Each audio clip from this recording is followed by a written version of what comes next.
నమస్తే, నేను Ashok. Welcome to ప్రజా చైతన్యం. ఏపీ రాజకీయాల్లో కొత్త మార్పులు కనిపిస్తున్నాయి. మాజీ ఐపీఎస్ అధికారి ఏబీ వెంకటేశ్వరరావు రాజకీయ ఎంట్రీ ఇవ్వబోతున్నట్టు తెలిసింది. దానికి సంబంధించి ఆయన నిన్న ఒక ప్రెస్ మీట్ పెట్టారు. ప్రెస్ మీట్ పెట్టి కొన్ని కీలక వ్యాఖ్యలు చేస్తూ వచ్చారు. మాజీ ముఖ్యమంత్రి జగన్మోహన్ రెడ్డికి సంబంధించి ఆయన చేసినటువంటి వ్యాఖ్యలు కావచ్చు, అలాగే రాజకీయంగా కావచ్చు, ప్రజా సమస్యలకు సంబంధించి నేను స్పందిస్తానంటూ కూడా ఆయన ఒక నెంబర్ని ఇస్తూ వచ్చారు. అయితే ఇదే నేపథ్యంలో టార్గెటింగ్గానే వ్యూహం మొదలు పెట్టారంటూ కూడా మాట్లాడుతూ వస్తున్నారు. దీని వెనక బీజేపీ ఉందని చెప్పేసి కొంతమంది చెప్తుంది. మరోవైపు టీడీపీ ఉండి చంద్రబాబు నాయుడు వ్యూహం వల్లే ఏపీ రాజకీయాల్లోకి వస్తున్నారంటూ కూడా చెప్తూ వస్తున్నారు. ఇక మరోవైపు ఏపీకి సంబంధించి ప్రధానంగా భూములకు సంబంధించిన వివాదం పెద్ద ఎత్తున చర్చనీయాంశంగా అవుతుంది. అమరావతికి సంబంధించి ఆల్రెడీ 37,000 ఎకరాలను రాజధాని కింద తీసుకున్నప్పటికీ కూడా మళ్ళీ కొత్తగా మరొక 44,000 ఎకరాలను తీసుకుని రాజధానిని ఎస్టాబ్లిష్ చేయడానికి, రాజధానిని ఎక్స్పాండ్ చేయడానికి కూడా కూటమి ప్రభుత్వం ప్రయత్నిస్తుందంటూ కూడా చెప్తున్నారు. ఏంటి అమరావతికి సంబంధించి ఎక్స్పాన్షన్ కావచ్చు, అలాగే ఏపీకి సంబంధించిన రాజకీయ ఎంట్రీ కావచ్చు, ఈ అంశాలకు సంబంధించి ఈరోజు ఇంటర్వ్యూలో మాట్లాడదాం. ఇంటర్వ్యూలో నాతో పాటు పార్టిసిపేట్ చేస్తున్నారు పొలిటికల్ అనలిస్ట్ కేఎస్ ప్రసాద్ గారు. ప్రసాద్ గారు నమస్తే. నమస్తే అండి. ఏబీ వెంకటేశ్వరరావు గతంలో ఎన్నికలకు ముందు, ఆ టైంలో ఎన్నికల సమయంలో చాలా పెద్ద ఎత్తున వైబ్రెంట్గా వినిపించినటువంటి పేరు. ప్రధానంగా జగన్మోహన్ రెడ్డి టార్గెట్గానో, లేదంటే జగన్మోహన్ రెడ్డి ఈయన టార్గెట్గానో చేసినటువంటి వ్యవహారాలు కావచ్చు, ఇవన్నీ సంచలనంగా మళ్ళీ ఇప్పుడు ఆయన ఒక పొలిటికల్ టర్న్ తీసుకునే విధంగా కూడా నేను ఒక ప్రెస్ మీట్ పెట్టి కొన్ని కామెంట్స్ చేస్తూ వచ్చారు. ఏంటి ఇది జగన్మోహన్ రెడ్డిని టార్గెట్ చేయడానికి చేసిందా, లేదంటే ఇది కూడా ఒక వ్యూహంలో భాగమేనా? వ్యూహం వాళ్ళక్కడ రిటైర్ అయిన వాళ్ళందరికీ పని పాటు అన్నది అయితే ఉండదు. ఉదాహరణకి J D Lakshminarayana, I V R Krishnarao and నవరు జయప్రకాష్ నారాయణ, వీళ్ళందరినీ మనం చూస్తున్నాం కదా సార్. వీళ్ళు ఉన్న సర్వీస్లో ఉన్నంతకాలం ఏటి ఉద్ధరించారని అడిగినోళ్ళు లేక, ఇప్పుడు సర్వీస్లో ఉండి ఉద్ధరించే కార్యక్రమం ఏమైనా ఉన్నప్పుడు ఉదాహరణకి చీఫ్ సెక్రటరీకి ఎలగబెట్టి 10 డిసెంట్ నోట్లు రాశాడు, ఈ ప్రభుత్వాన్ని ఇలా గడగలు ల్యాడింగ్ చేసాడు అనుకోవడానికి జీవితంలో ఒక డిసెంట్ నోట్ రాసిన పాపానే పోలే. పొలిటికల్ కంపల్షన్స్ అని ఎక్స్క్యూజెస్ వాళ్ళు.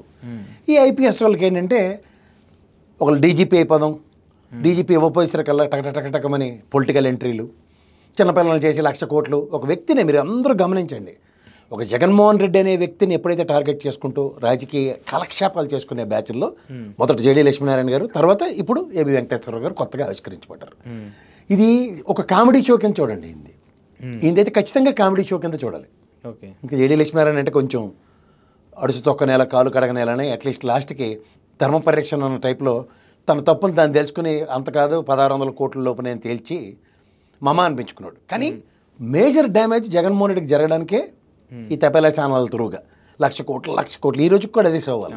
ఇప్పటికీ స్టిల్ ఇప్పుడు కూడా ఇదే ఏబీ వెంకటేశ్వరరావు గారి రూపంలో కొత్త మళ్ళీ జగన్మోహన్ రెడ్డినే ఆవ్యాసం. మరోడు గమనించండి, మనోడేమైనా తీసుమారకాన్ని అనుకుంటే జస్ట్ మీకు ఒక విషయం చెప్తారు. కోడికత్తి సీనప్పుడు ఇంటెలిజెన్స్ వాడండి మనోడే కదా. వివేకానంద రెడ్డి మాట్లాడప్పుడు ఇంటెలిజెన్స్ వాడు మనోడే కదా. ఏం ఉద్ధరించండు ఆ కేసులన్నీ? నేను ఒకటి చెప్తాను, వివేకానంద రెడ్డి మర్డర్ నిజంగా ఒక సీనియర్ హెడ్ కానిస్టేబుల్కి ఇచ్చి చేసుకుని రారా అంటే 10 నిమిషాల్లో క్లోజ్ చేసి వస్తుంది. సీనియర్ హెడ్ కానిస్టేబుల్ ఖచ్చితంగా అది మర్డర్. ఓ పనికిమాల లేదవా డబ్బులు ఇచ్చి కిరాయి హంతకుడితో చంపించాడన్న విషయం 10 నిమిషాలు ఎస్టాబ్లిష్ చేసుకొస్తాడు హెడ్ కానిస్టేబుల్ అయితే. ఓకే. హెడ్ కానిస్టేబుల్ చాలు దానికి. వీళ్ళు ఓవర్ యాక్షన్లు ఒక పొలిటికల్ అగానీని క్రియేట్ చేసి దాంట్లో శవాల మీద పేలాలు ఏరుకునే బ్యాచ్ టైప్లో తయారు చేశారు దాన్ని. మరి దాన్ని ఎందుకు ఇంత పెద్దగా సిబిఐకి ఇవ్వాలి, లేదంటే సిఐడి ఇవ్వాలి, దానికి ఇవ్వాలి, దీనికి ఇవ్వాలి, ఇంత పెద్ద గొడవ దానికి చేడి చేశారు. ఇంకా మా సోగాల ప్రీతి కూడా చేతులు కడిగిస్తారు, నా వల్ల కాదని. ఇది ఎలాగ చేస్తారు లాస్ట్కి. ఓకే. ఆడ చంపినోడు ఎవడో ఆడ కిరాయి హంతకుడు, ఆయన పట్టుకోవడానికి లేచి కోతేశాలు, అంతకని ఇంకేట్లేదు. ఆయన పట్టుకుంటే మొత్తం ఇలాగా తెల్ల కాగితం మీద అలా కలకలకలలు ఆడితే ఆవిడ పేర్లు రాసిస్తారు, ఎవడా పనికిమాల లేదో అని.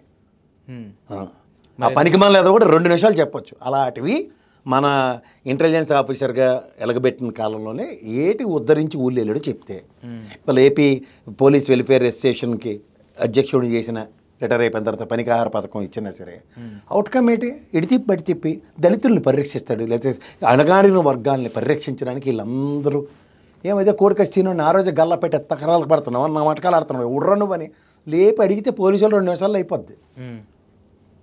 చెప్పాడు కదా ఆయన, నేను ఆయన దానికి సంబంధించి ఏదో పెట్టకథలు ఎందుకు, ఇప్పుడు వెళ్ళి పరామర్శలు ఎందుకు, మళ్ళీ ఇక్కడ కుల సంఘాల్లో ఊగిపోడాలి, కమ్మ సామాజిక వర్గం అంతా యాక్టాడ్ మీదకి వచ్చేలా.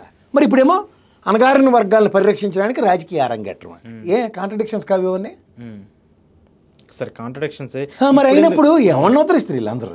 ఇప్పుడు ఎందుకు ఇప్పుడు ఈ పొలిటికల్ ఎంట్రీ ఈ టైంలో ఎందుకు? This is not. సార్ మీకు మాట చెప్తాను, ఈ శేఖర్ దెబ్బలు ఈ చౌదరి అంతా లేక తాటి మీదకి వచ్చి ఎలక్షన్ అయింది. రేపు పొద్దున ఇదంతా తిరగబడిపోయి ఓట్లు వేసేస్తారు లేదు కదా యాంటీ ఇన్కంబెన్సీకి. ఆల్రెడీ పవన్ కళ్యాణ్ లాంటి ఎక్స్పెరిమెంట్లలో కేఏ పాల్ రీప్లేస్మెంట్లో ఈ ఏబి వెంకటేశ్వరరావుతో పార్టీ ఎట్టిస్తారు. ఎవరికి ఉపయోగం ఇవన్నీ? ఓట్లు చేల్చడానికి తప్ప దేనికి ఉపయోగం? ఇప్పుడు ఈయన పార్టీ పెడుతున్నాడా? పెడతా సరదా పడతలేదు, ఏ పార్టీలో జాయిన్ అవుతారు, అంతకని ఇంకేముంది. ఏదో ఆయన బీజేపీకి వెళ్తారు, అక్కడి నుంచి రాజ్యసభ వస్తుంది, ఇలాంటి వీళ్ళందరికీ అక్కడే పునరావాస కార్యక్రమం బీజేపీ. ఆయన మాటలో వింటే నేను దళితులను కావచ్చు, లేదంటే జగన్మోహన్ రెడ్డి బాధితులు ఎవరైతే ఉంటారో వాళ్ళందరికీ నేను రక్షణగా ఉంటాను, అండగా ఉంటాను అని చెప్పి చెప్పడం కావచ్చు. పొలిటికల్ ఎంట్రీకి ఒక వాళ్ళందరూ మీరు పెద్ద ప్రశ్న అడగండి తపేలా ఛానల్గా, వాళ్ళందరికీ ఫస్ట్ బాధ్యతలు మీ వల్లే బాధ్యతలు. వాళ్ళు ఆ రోజే పట్టుకుని 2 నిమిషాలు కోడికెత్తే 2 నిమిషాలు తేలిస్తే ఆడికి ఎన్నాళ్ళు తెప్పలు ఉండపోయిందను. ఆ వివేకానంద రెడ్డి మాట ఏదో అయిపోయింటే 2 నిమిషాలు తేల్చి ఉంటే అయిపోయిందను. మీకు పొలిటికల్ కంపల్షన్స్ అవన్నీ. ఓకే, పోనీ అవన్నీ ఎందుకు? అదంతా అయిన తర్వాత వివేకానంద మర్డర్లో ఫస్ట్ చార్జ్ షీట్ తీసుకెళ్ళి ఇది బాబు నేను నా అవుట్కమ్ అని సిబిఐకి ఇచ్చిన అదంతా ఉందా? వాళ్ళు అడిగితే ఇస్తారట. వాళ్ళు ఎందుకు అడుగుతారు? వాళ్ళకే కాలక్షేపంకి ఈ కేసు పట్టుకుంటారు వాళ్ళు. కాలక్షేపమే సార్. ఆయన ఒక మాజీ ముఖ్యమంత్రి ఖచ్చితంగా అయితే మీరు ఎలివేషన్లు ఇచ్చుకోండి. ఎలివేషన్స్ కాదు సార్, అంతకు మించి ఇంక దేనికి పనికి వస్తుంది? గవర్నమెంట్ షుడ్ అంటే చేయాలా లేదా? ఇప్పుడు రెండో గవర్నమెంట్లో సిబిఐకి ఇచ్చారు, మొదటి గవర్నమెంట్లో ఈయనతోనే ఉద్ధరించారు. నేను ఉద్ధరించిన అవుట్కమ్ ఏంటి చెప్పమానండి? నేను హెడ్ కానిస్టేబుల్ గారు వెళ్తే ఖచ్చితంగా సొల్యూషను అంత కాన్ఫిడెంట్గా చెప్తున్నాను దాన్ని.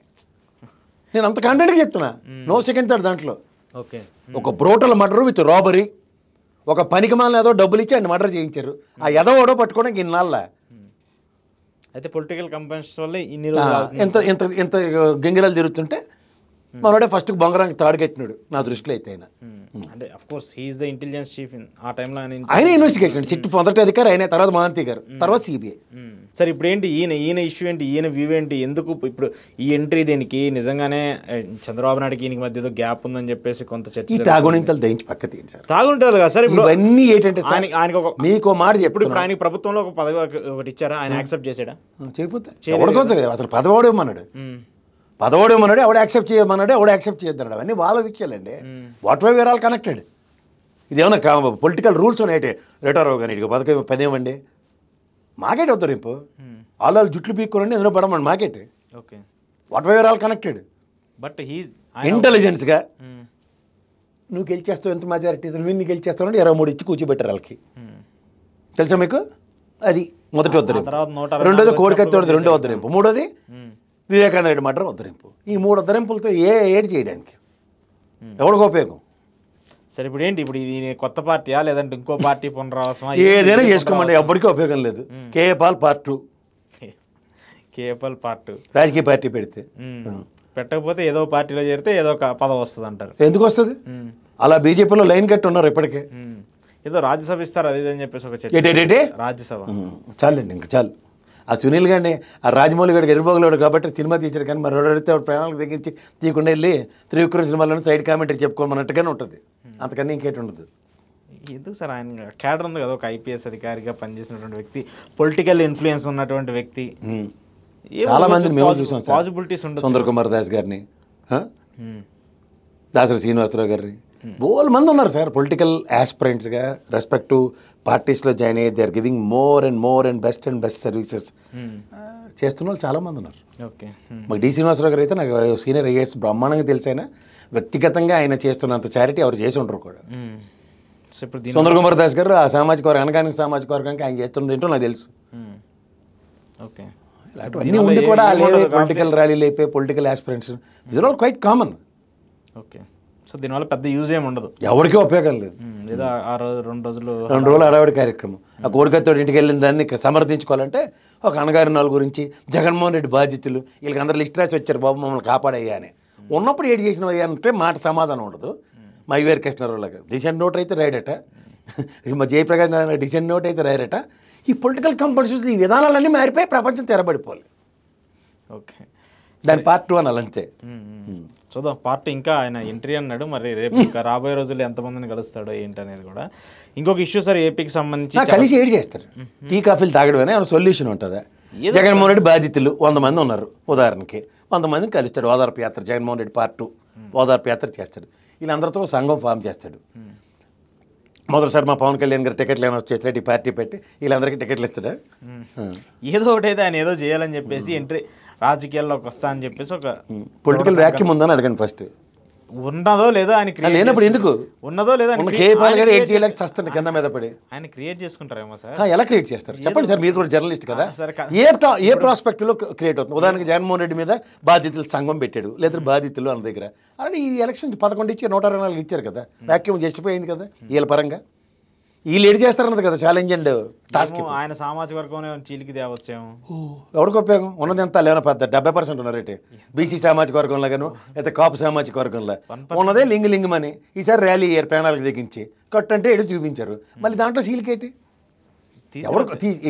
ఎవరికి ఉపయోగపడుతుంది? ఎవడో ఒకటి సార్. ఇప్పుడు ఎవరికైనా ఇప్పుడు ఇది జగన్మోహన్ రెడ్డిని దెబ్బ కొట్టాలన్నా ఇంకోని దెబ్బ కొట్టాలి, ఇంకోని దెబ్బ వాళ్ళని క్రియలకి తెచ్చుకొని జగన్మోహన్ రెడ్డికి ఉపయోగపడడం ఏంటండి? నవ్వుతారు. అదే ఆ స్ట్రాటజీతో ఏమన్నా వెళ్తున్నారేమో. అలా కదండి, ఏళ్ళలో సీలికి తెస్తే జగన్మోహన్ రెడ్డికి ఉపయోగం అవుతుందా నష్టం అవుతుంది? మీరు జనరలైజ్ చేసి ఈ వ్యతిరేకత అటు పోకుండా ఇటు ఏమైనా పంపించే విధంగా ప్లాన్ చేస్తారు. పెద్ద వ్యతిరేకత దానికి పోతే మళ్ళీ ఇంకా 4 ఏళ్ళు టైం ఉందండి సార్. ఇలాంటి వాళ్ళని చాలా మందిని చూస్తాం. సరే, అయితే ఈ టీటీడీకి సంబంధించిన వివాదం చాలా పెద్ద ఎత్తున వస్తుందండి. చాలా ఇటు ఈ 10 నెలల్లో 11 నెలల్లో ఉంది గవర్నమెంట్ వచ్చింది. ఈ నెలలు ప్రతి 11 ఏదో ఒక నెల ఏదో ఒక ఇష్యూవే వస్తుంది. ఇప్పుడేమో తాజాగా అక్కడ గోవులకు సంబంధించిన ఇష్యూ కావచ్చు, ఇది పెద్ద ఎత్తున విమర్శ వస్తుంది. గోవులకు సంబంధించి వాస్తవానికి టీటీడీ అంటే మనం చాలా పవిత్రంగా భావిస్తూ వస్తుందో సాక్షాత్ వెంకటేశ్వర స్వామి స్వరూపంగా చూసుకుంటూ ఉంటారు. కానీ ఏంటి ఈ ఇష్యూ కావాలని పొలిటికల్ కంపల్షన్స్ రాజకీయ ప్రమేయాల కోసం చేస్తున్నారని చెప్పేసి చెప్తున్నారు. ఆర్టికల్ 48 అండి కాన్స్టిట్యూషన్ ప్రకారం ఈ గోశాల పరిరక్షణకి ఆర్టికల్ 48 వర్తిస్తుంది. దీన్ని ఏం చెప్తుందంటే గోశాలలో ఉన్న ఆవులు సహజ మరణం కాకుండా ఇంకే విధమైన మరణమైనా బాధ్యతారాహిత్యం కింద దాన్ని అభివర్ణిస్తారు. రెండోది, ఇప్పుడు మాజీ TTD chairman Bhumana Karunakar Reddy, present chairman B R Naidu పండగల్ని పాసినాడు ప్రెస్ మీట్ ఎట్టి టీటీడీకి ఏంటి సంబంధం లేదని చెప్పొద్దు. టీటీడీ గోశాల లేదా నా గోశాల మీ గోశాల? అది ఖచ్చితంగా టీటీడీది. మరి నాకు సంబంధం లేదంటే టీటీ సహజ మరణాలు. బిఆర్ నాయుడు గారు చంద్రబాబు నాయుడు గారు ఇద్దరిని ఒక పోలికి చూడండి.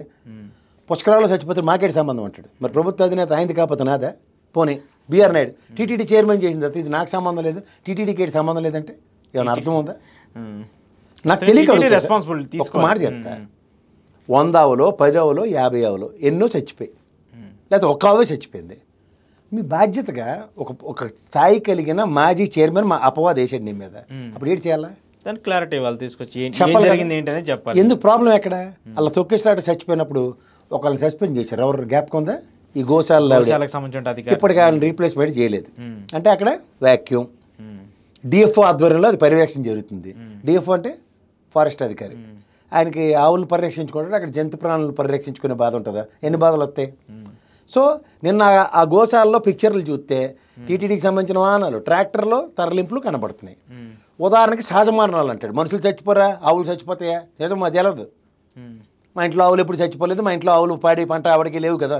వీళ్ళే ఫస్ట్ టైం బిఆర్ నాయుడు అనే మహానుభావుడు పైనుంచి అలా దిగలా వచ్చి గోశాలలో ఫస్ట్ ప్రపంచానికి పరిచయం చేసిన మేధావు కదా, చాలా కాలం ఉన్నాడు సార్.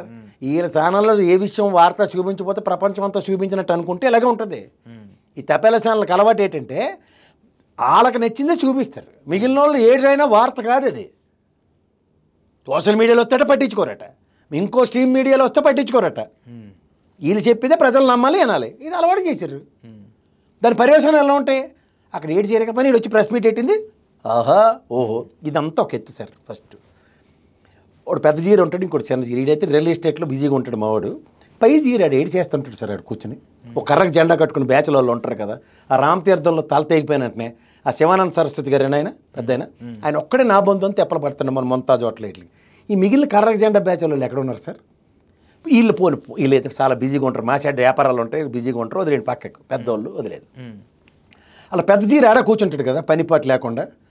ఆగమ శాస్త్రం పైనుంచి విమానాలు ఎగురుతున్నాయి.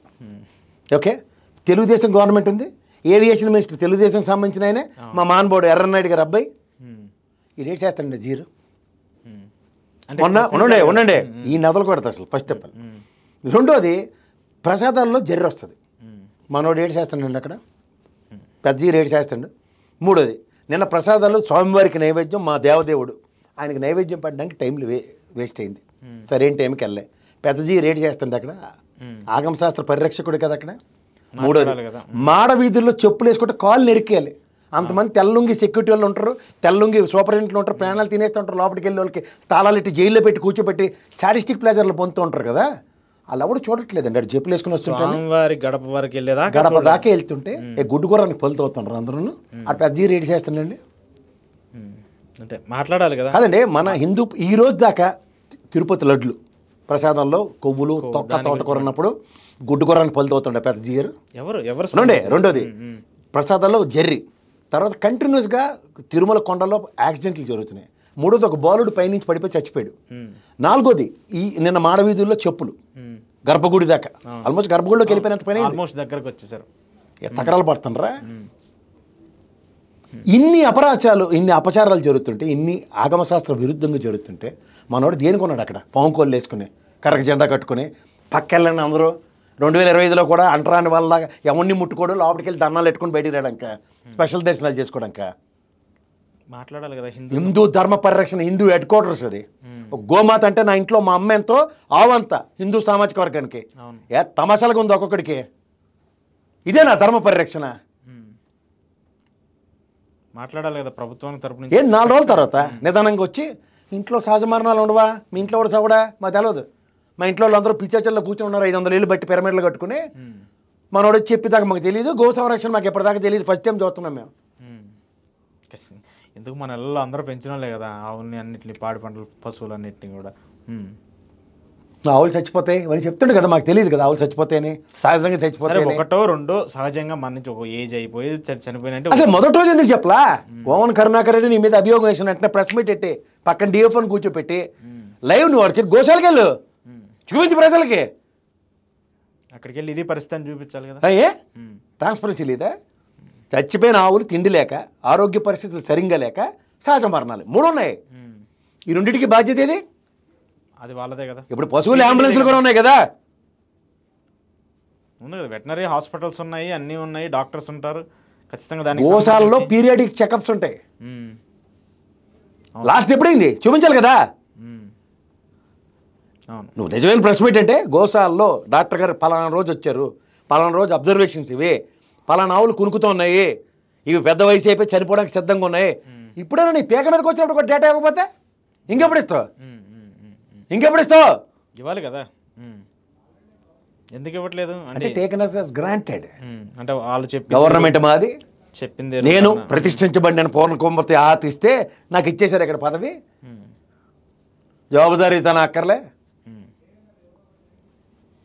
మా దగ్గర చూపించిపోతే సరిపోద్ది, ఎవడు చూడనట్టే లెక్క అని. అంటే ఈ కాంట్రడిక్షన్స్ అన్నీ కూడా ఒక్కొక్కటి లీడ్ అవుతూ వస్తున్నాయి.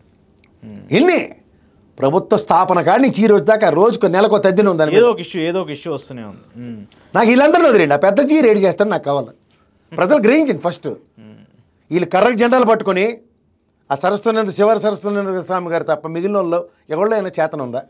అంటే స్పందించాలి హిందూ ధర్మానికి సంబంధించి. ఏం సార్ మనకన్నా దానికన్నా పెద్ద హెడ్ క్వార్టర్స్ ఉందా? అగ్రిగేట్ 70,000 మంది ఉంటారు సార్ కొండ మీద. మా ధర్మ పరిరక్షణ ఎప్పుడు జరుగుతుంది? రోజుకి లక్షల మంది దర్శనాలు కావచ్చు, అన్ని తింటూ జరుగుతూ ఉంటాయి కదా, వాళ్ళు రెస్పాన్సిబిలిటీ తీసుకోవాలి కదా. ప్రసాదాలు ఎందుకు లేట్ అవుతున్నాయి? మాడవీధుల్లో చెప్పులు వేసుకుని వెళ్తారా?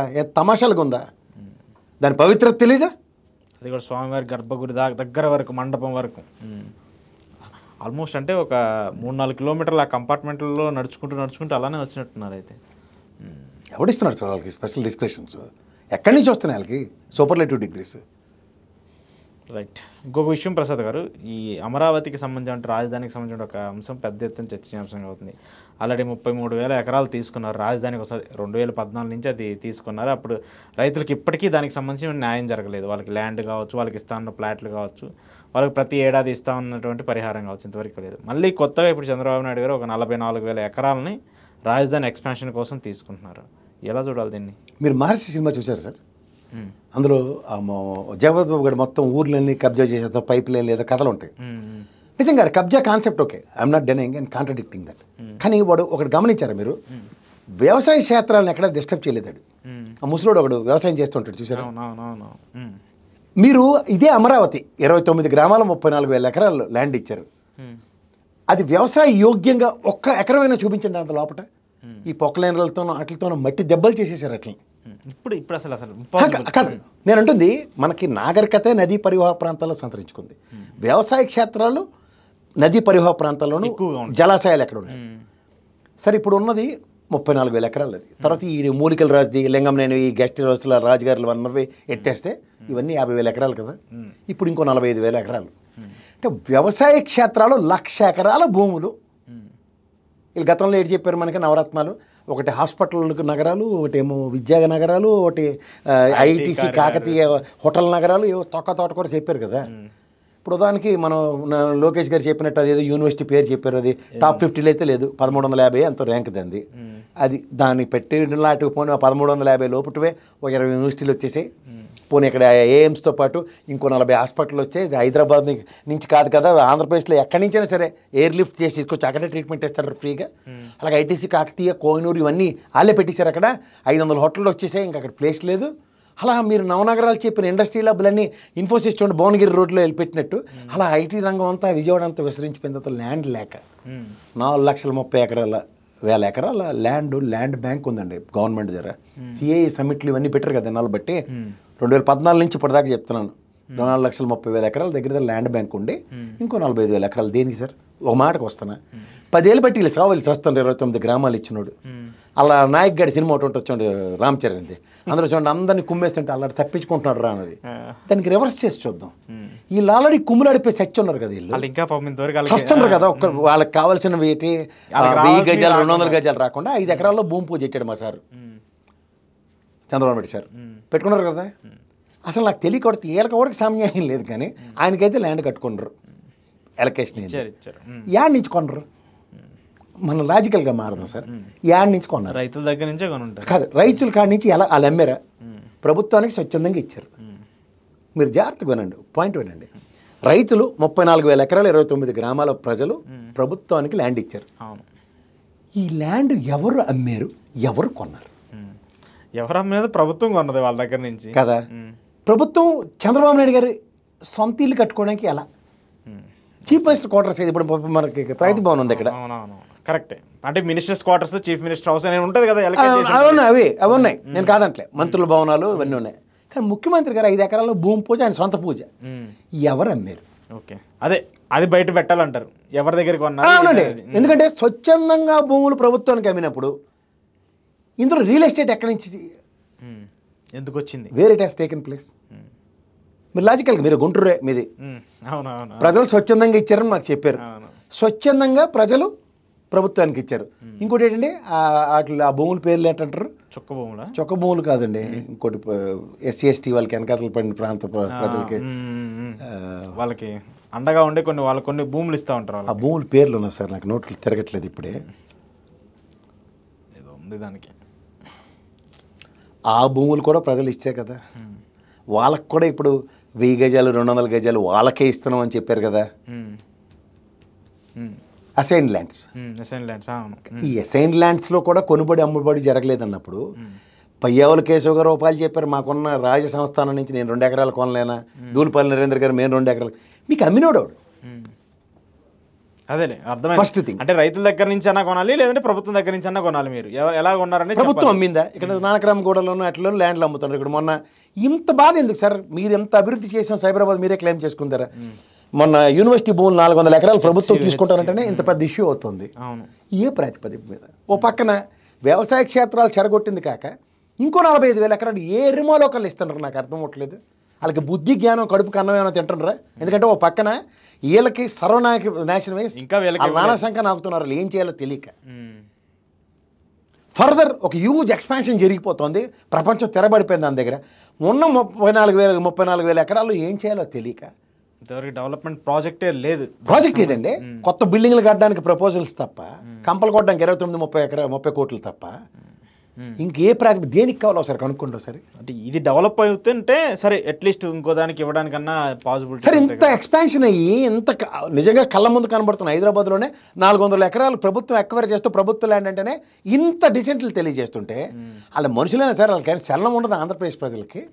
అంటే వాళ్ళు ప్రజలకి ఏదో ఉంటుంది ఆశ, ఏం ఆశ ఉంటుంది సార్? డెవలప్మెంట్ కాదండి, 29 గ్రామ ప్రజలు వాళ్ళు మట్టి కొట్టుకుపోయి ఉన్నారు 10 ఏళ్ళు బట్టి.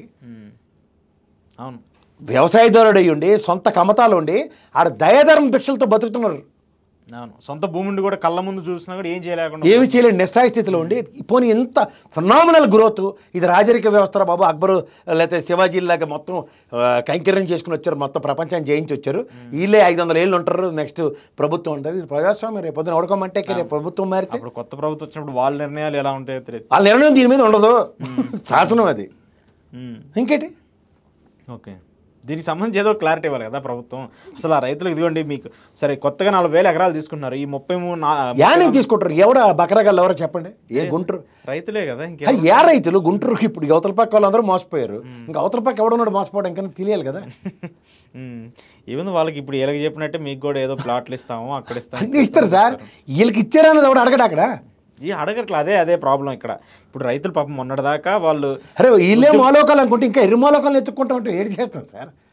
ప్రభుత్వం ఇక్కడ వాళ్ళు స్ట్రిక్ట్గా ఒకటి ఫాలో అవుతున్నప్పుడు దాన్ని వాళ్ళు ఏం చెప్తారు, ఏం చేయలేదు. సార్ ఇవాళకి కూడా చెప్తున్నాను, నేను ప్రభుత్వం ఏదైనా ఫాలో అవ్వను, నేను కాదంటలే. కానీ ప్రభుత్వం ఇవాళ సైబరాబాద్ ఎంత విస్తరించిన 400 ఎకరాలు ఎక్వైర్ చేస్తారంటే నేను ఒప్పుకోవట్లేదు సార్. 34,000 ఎకరాలు ఇచ్చి వాళ్ళ గడ్డలు తింటున్నారు, వాళ్ళకి ఏంటి చేయలేదు, నిస్సాయ స్థితిలో ఉంటూ ఇంకో 40,000 ఎకరాలు ఎక్కడ చేస్తుంటారు. 1,00,000 ఎకరాలు వ్యవసాయ కమతాలనే రద్దు చేస్తామంటే ఇంకేం చెప్పాలండి. 1,00,000 ఎకరాల భూమిని నిరుపయోగం చేస్తుంది ఈ ప్రభుత్వ విధానం. అంటే వ్యవసాయానికి వీళ్ళు ఎంత వ్యతిరేకత ఒకసారి గమనించుకోండి. బంగారం లాంటి పంటలు పండే ఏరియాలు అది, ఒక సంవత్సరానికి 3 పంటలు పండుతాయి. సో ఇది ఏదో మళ్ళీ పేపర్లో న్యూస్ కోసం దానికి డెవలప్ తప్పితే కానీ రియల్ ఎస్టేట్ అలా తప్పితే కానీ పెద్ద విషయం. ఈసారి ఇస్తే మాత్రం ఇంకా ప్రపంచంలో హిరోషిమా నాగాసాకికి సమానం అది. హిరోషిమా నాగాసాకి జపాన్ మీద ఎలా జరిగితే ఎంత దౌర్భాగ్య స్థితిని ఎదుర్కొందో, ఈసారి మళ్ళీ ఇంకేమైనా ఇలాంటి 29 త్యాగదం లేని గ్రామాలు మళ్ళీ ముందుకు వచ్చే 40,000 ఎకరాలు ఏమైనా ఇచ్చేయంటే మాత్రం వీళ్ళు మాలోకలు అయితే వాళ్ళు ఎర్రి మాలోకలను మాత్రం ఖచ్చితంగా చెప్పచ్చు. ఎందుకు మీరు అలా ఎందుకు ప్రజల్ని సార్ నేను ఒకటే చెప్తున్నాను, ఇవాళ ప్రజాస్వామ్యం సార్. ఇది ప్రజలు స్వచ్ఛందంగా 34,000 ఎకరాలు ఇవ్వడం చిన్న మాట కాదు సార్, చాలా పెద్ద విషయం. అది వాళ్ళకి త్యాగానికి ఇలా దండం పెట్టాలి. కానీ వాళ్ళకి న్యాయం జరగనప్పుడు మళ్ళీ ఇంకోళ్ళు మోసం చేస్తామంటే ఏడ సార్ అది. ఓకే సో వాళ్ళకి న్యాయం చేసి ఇంకొకరికి ఇవ్వండి చేయమనండి, నేను కాదంటలే. ఇప్పుడు సముచిత స్థానం అమరావతిలో ఇంత హ్యూజ్ ఎక్స్పాన్షన్ జరిగిపోతుంది, ఇంత డెవలప్మెంట్ కనపడుతుందంటే చెప్పండి. అంతే కదా, ఇప్పుడు వాళ్ళ ప్లాట్లు వాళ్ళకి ఇస్తే అసలు వాళ్ళు ఏదో ఒకటి చేసుకుంటారు కదా, దాంట్లో ఏం చేయాలా, ఏడు చేస్తారు మీరు వాళ్ళనే ఏదో ఒకటి ఏం చేస్తారు సార్. మీరు కూడా టూ మచ్ కాదు సార్. ఇప్పుడు ప్లాట్ సార్ 61 కోట్లు ఎంత టెండర్ ఖాళీ చేశారట రోడ్లది. కేంద్ర ప్రభుత్వం 250 కోట్లు ఇచ్చింది 5 కిలోమీటర్ల రోడ్లు వాళ్ళు వేసి డబ్బులకి. ఫస్ట్ మీరు ఈ ప్రభుత్వం వచ్చిన ఈ 11 నెలల యాక్టివిటీలో ల్యాండ్లు పటపటపట వాళ్ళకి పంచి, ఓకే, స్టార్టింగ్ ఇన్ఫ్రాస్ట్రక్చర్ పటపటపట రోడ్లు వేసి పటపటపట కరెంట్ లైన్లు ఇచ్చి, ఇది ఈ ప్రభుత్వం నిర్ణయం. అమరావతి ఎలా కడతామని చూడండి అని చెప్తే ఎవడన్నా 11 నెలలు అయింది అప్పులు తెస్తారట. అప్పులతో సెల్ఫ్ సస్టైన్ ప్రాజెక్ట్ అన్నారు, అది అబద్ధం. ఇవాళ అప్పులు తెచ్చి మా నెత్తికేస్తానంటే ఈ మన నరేంద్ర మోడీ ఆల్రెడీ 1,25,00,000 ఇచ్చాడు ఒక్కొక్కడికి నెత్తికి. జీవితంలో 1 కోటి రూపాయలు ఒకటి సంపాదించిన వాడు లేడు, కానీ 1,25,00,000 అప్పు తీర్చడానికి ప్రతివాడు బాధ్యత. అంటే 80 లక్షల కోట్ల లక్షల కోట్లు 1,64,00,000 కోట్లు అప్పు చేసి కూర్చున్నాడు మనోడు. 1,64,00,000 కోట్లు హ్యూజ్ అమౌంట్ అది. వీళ్ళ విజ్ఞతకి విచక్షణకి వదిలేయాలంటే ఆంధ్రప్రదేశ్ ప్రజల్ని ఇది హిరోషిమా అనుకుంటే నాగసాకి రెడీ అవ్వండి, అంతకన్నా ఇంకెళ్ళలేదు. అవునా? సో ఇంకా ప్రజలు ఇంకా ఉన్నంతకాలం దాన్ని అట్లా క్లియర్ సార్. ఇప్పుడు దీంట్లో 34,000 ఎకరాలు ఇచ్చి ఏం చేశారా అంటే సమానం లేకుండా ఇంకో 44,000 ఎకరాలు ఇవ్వండి అంటే సేమ్ కదా, రియల్ ఎస్టేట్ కింద ఏమైనా కన్వర్ట్ చేసి ఏమైనా చేస్తారా? ఏర్ కొనేస్తారు సార్. ఎవరు రియల్ ఎస్టేట్ మురళీమోహన్ నీళ్ళు కొనమనండి 100 ఎకరాలు ఫస్ట్ డబ్బులు పెట్టమనండి. రియల్ ఎస్టేట్ ఏదో భూమి అయిందన్నారు కానీ చాలా అలా కదండి, ముందు 100 ఎకరాలు ప్రభుత్వానికి డబ్బులు ఇచ్చి కొనమనండి సార్ రియల్ ఎస్టేట్కి. ఇక్కడ చిన్నపిల్లలు చేసి జేబీ ర్యాంకులో ఎత్తుకోలేకపోవడం కదా, ఏడు కొనమనండి సార్ ఫస్ట్. అమరావతిలో 100 ఎకరాలు ఇంకోటి సార్, ప్రభుత్వానికి ఎకరానికి 25,00,000 కోట్లు చొప్పున కొంటున్నాను, 2,500 కోట్లు కూడా సార్. 25 కోట్ల ఉందా సార్ అక్కడ ఏరియా? ఉంది అనుకుందాం సార్, వాళ్ళు చెప్పిన దాని ప్రకారం ఉంది. 5 కోట్ల నుంచి 10 కోట్లే చాలా హ్యూజ్గా కనిపిస్తుంది. అది కూడా ఇప్పుడు నడవని పరిస్థితి. ఏమో సార్, మరి నేను పెద్ద ప్రాజెక్ట్ కదా, మనకి రామారావు గారి టైం నుంచి చూస్తున్నాం కదా జేబేరి ఎస్టేట్లు ఇవన్నీ. ఇప్పుడు నాకు తెలిసి 2,500 కోట్లు 100 ఎకరాలకి 25 కోట్లు చెప్పిన 2,500 కోట్లు కూడా సార్ ప్రభుత్వంకి కొంటాను రియల్ ఎస్టేట్ డెవలప్ చేస్తానని చెప్పండి. సూపర్ ప్రాజెక్ట్ బ్రహ్మాండంగా నడుస్తుంది చేయాలంటే వాళ్ళు. కానీ చెప్పినట్టు ఆ 25 కోట్లు కదా, రైతులకు ఒకటికి 5 కోట్లు 2 కోట్లు ఇమ్మన్నాడు సార్. అవును, ఈ డబ్బును అలా అన్న వాళ్ళకి 29 గ్రామాల ప్రజలు ఇంత నష్టపోయి ఉన్నారు కదా ఈ రోజు దాకా. ఓకే, మరి రియల్ ఎస్టేట్ నేను ఎలాగే చెప్తా, రియల్ ఎస్టేట్ అదే కదా మనకి కళ్ళ ముందు కనపడే. మీరు చెప్పిన 10 కోట్లే అనుకుందాం, 1000 కోట్లు ఇచ్చి కొనమనండి సార్ 25 ఎకరాలు 100 ఎకరాలు కొనమనండి. ఎందుకు కొని అందులో 2 కోట్లు ఇమ్మన్నాడు ప్రజలకి. ఆడకు 29 గ్రామాల్లో ఒక్కొక్క రైతుకి 2 కోట్లు చేతిలో పెట్టి 10 ఏళ్ళు కష్టపడ్డారు మీరు, సంతోషరా బాబు, ఇక రియల్ ఎస్టేట్ వ్యాపారం ఇలా స్టార్ట్ ఉంది, మురళీమోహన్ వచ్చిండు కొన్నాడని చెప్పమన్నాడు, సంతోషం. సో వాళ్ళు చెప్పరు, వీళ్ళు చేయరు. ఏ ఎందుకంటే అది ఏ రేంజ్లో డెవలప్ అవుతుందో లేదనేది వాళ్ళకి తెలుస్తుంది కదా sir. Development is totally different concept sir. మీరు ఇక్కడి నుంచి స్టూడియో ఆడ పెడతానంటే అది డెవలప్మెంట్. అసలు ఇట్లా ఇన్వెస్ట్మెంట్ చేయడానికి కూడా వాళ్ళకి అర్థమవుతుంది కదా సార్. ఏముందని ఇన్వెస్ట్ చేస్తారు సార్ చెప్పండి. అక్కడ ఏం లేదని వాళ్ళు చేయట్లేదు అంటున్నా నేను కూడా. అది అక్కడ ఏం లేదు కాబట్టి వాళ్ళు ఇన్వెస్ట్మెంట్ చేయట్లేదు. ఇప్పుడు ఈవెన్ ఇక్కడ ఇన్ని కన్స్ట్రక్షన్ జరుగుతుంది కదా, సరే ప్రభుత్వ భూములు సార్ మీకు 4,30,30,000 ఎకరాలు లెక్క చెప్పాను నేను, ప్రభుత్వ ఆధీనంలో ఉన్న భూములు. దాంట్లోనే యాక్టివిటీ ఏం చేయలేక కింద మీద అవుతాం సార్. కొత్త ఇండస్ట్రీస్ రావాలన్నా ఏదన్నా. ఏపీసీసీ ల్యాండ్లు ఎన్ని ఉన్నాయి సార్? చాలా ఉన్నాయి, చాలా ప్రాంతాలు చాలా ఉన్నాయి. ఇంకా మా ప్రకాశం జిల్లా లాంటిది అసలు కొన్ని వేల ఎకరాలు, లక్షల ఎకరాలు ఉన్నాయి ఖాళీగా. అక్కడ ఏం చేయాలో అర్థం కాక. ఆ దొనకొండ ప్రాంతంలో అయితే చాలా విపరీతంగా ఉంది అక్కడ. రైట్, కంక్లూడ్ చేస్తూ ఇంకో పాయింట్ ప్రసాద్ గారు, వైసీపీకి సంబంధించి నిన్న ఒక పిఎస్సి కమిటీని వేశారు, శాశ్వత కమిటీ అంటూ. దాంట్లో మళ్ళీ సజ్జల రామకృష్ణారెడ్డి గారికి ఆయనకి ప్రాధాన్యత ఇస్తూ ఆయన్ని అధ్యక్షుడిగా పెడుతూ వచ్చారు, కొంతమందిని కూడా పెడుతూ వచ్చారు. సో ఏంటి సజ్జలకు సంబంధించి మనం చూస్తూ వచ్చాము, ఎన్నికల తర్వాత ఆయన మీద వచ్చినటువంటి ఆరోపణలు కావచ్చు, ఆయనకు సంబంధించి కావచ్చు, వైసీపీ వల్ల ఆయన టార్గెట్ చేస్తూ మాట్లాడటం కావచ్చు, మళ్ళీ ఇప్పుడు జగన్మోహన్ రెడ్డి తిరిగి ఆయనకే ఆ బాధ్యతను అప్పచెప్పడం, ఎలా చూడాలి? 2 కలిసి చూడండి. మూడోది ఓ మాట చెప్తా మీకు. జగన్మోహన్ రెడ్డి గారు గతంలో ప్రజల దగ్గరికి రానివ్వట్లేదు, ఇవన్నీ కథలే కదా, వాస్తవం మాడదాం. ప్రజల్లోకి వస్తుండే కదా. ఇప్పుడు మిర్చి అడ్డికి వెళ్ళాడు, ఆయన ఎవరో ఖలీలు ఎవరో చచ్చిపోతే రషీద్ వెళ్ళాడు, నిన్న రాపుతాడు, ఇన్ని పర్యటనలు ఆయన ఉన్నాయి. మన వంశీని కలవడానికి వెళ్ళాడు, నెక్స్ట్ మన సురేష్ జైల్లో ఉన్నప్పుడు కలవడానికి వెళ్ళాడు. ఇవన్నీ ప్రజలు బ్రహ్మాండమైన వేవ్తో బయటకు వచ్చారు కదా. ఎక్కడి నుంచైనా మీరు సజ్జల వల్లనే మనం ఓడిపోయామన్నా, సజ్జలకి ఎట్టి పరిస్థితుల్లో ఎంటర్టైన్ చేద్దాం ఒక స్లోగన్ ఏమైనా ఉన్నారు మీరు? లేదు కదా, లేదు. విన్నారా? లేదు లేదు. మళ్ళీ అనమాట జగన్మోహన్ రెడ్డి అపాయింట్మెంట్లో ఏమైనా సజ్జలు చూస్తుండే? లేదు, ఆయనకంటే పర్సనల్గా ఉంటుంది కదా. ఇప్పుడు నాకు తెలిసి టీడీ జనార్దన్ గారు తెలుగుదేశంలో నెంబర్ 2, సజ్జల్ గారు ఇప్పుడు నెంబర్ 2, ఎందుకంటే విజయసాయి రెడ్డి ఎత్తిపోతల పథకం కాబట్టి మాటగా చెప్తున్నా.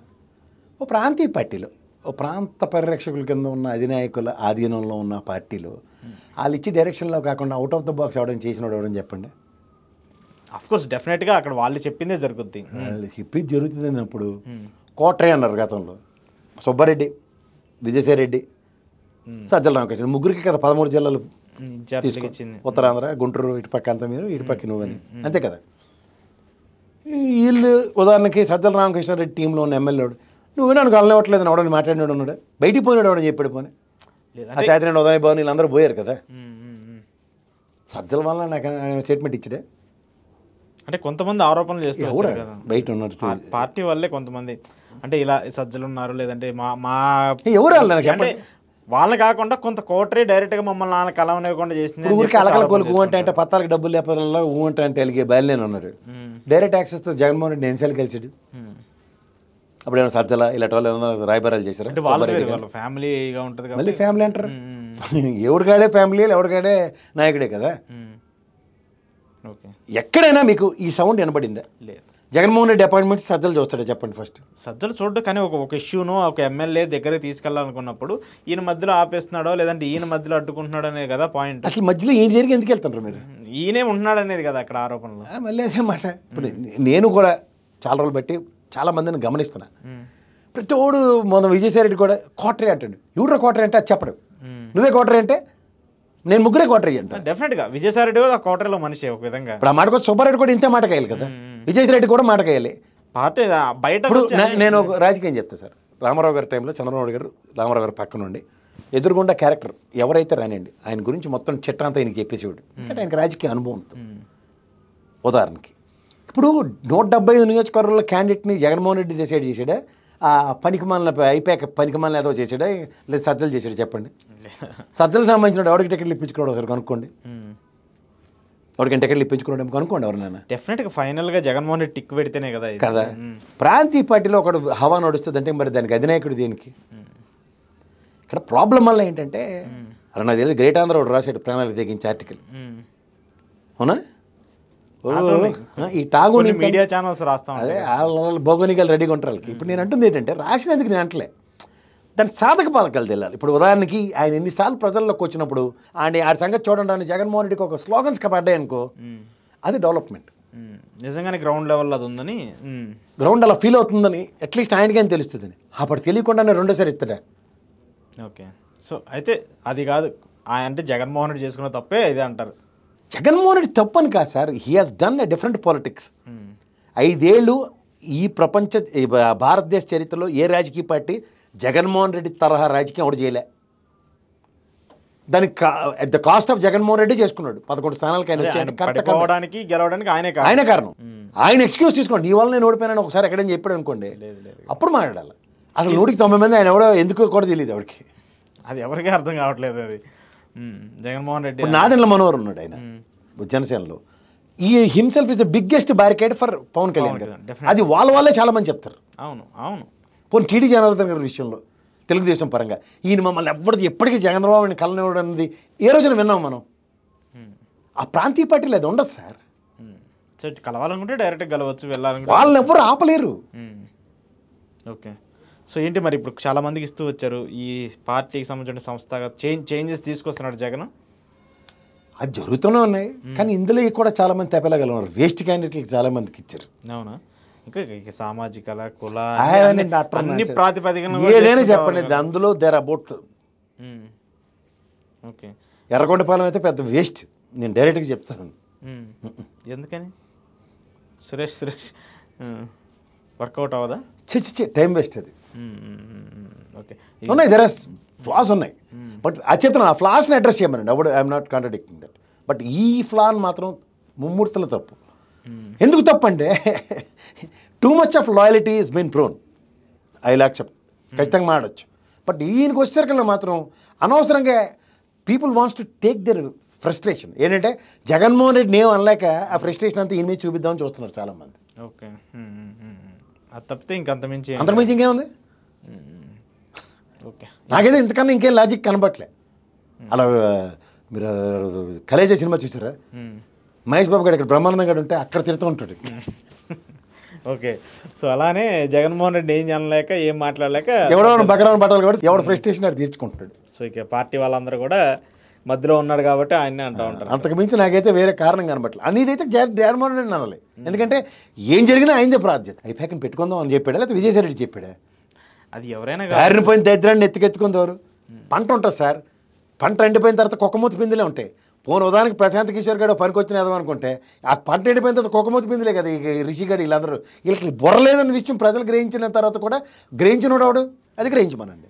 ఓకే, చూద్దాం మరి దానికి సంబంధించి ఎలా ఉంటాయి. థ్యాంక్ యూ ప్రసాద్ గారు, థ్యాంక్ యూ వెరీ మచ్. ఇది కేఎస్ ప్రసాద్ గారు ఈరోజు స్పెషల్ ఇంటర్వ్యూ. చూస్తూనే ఉండండి ప్రజా చైతన్యం.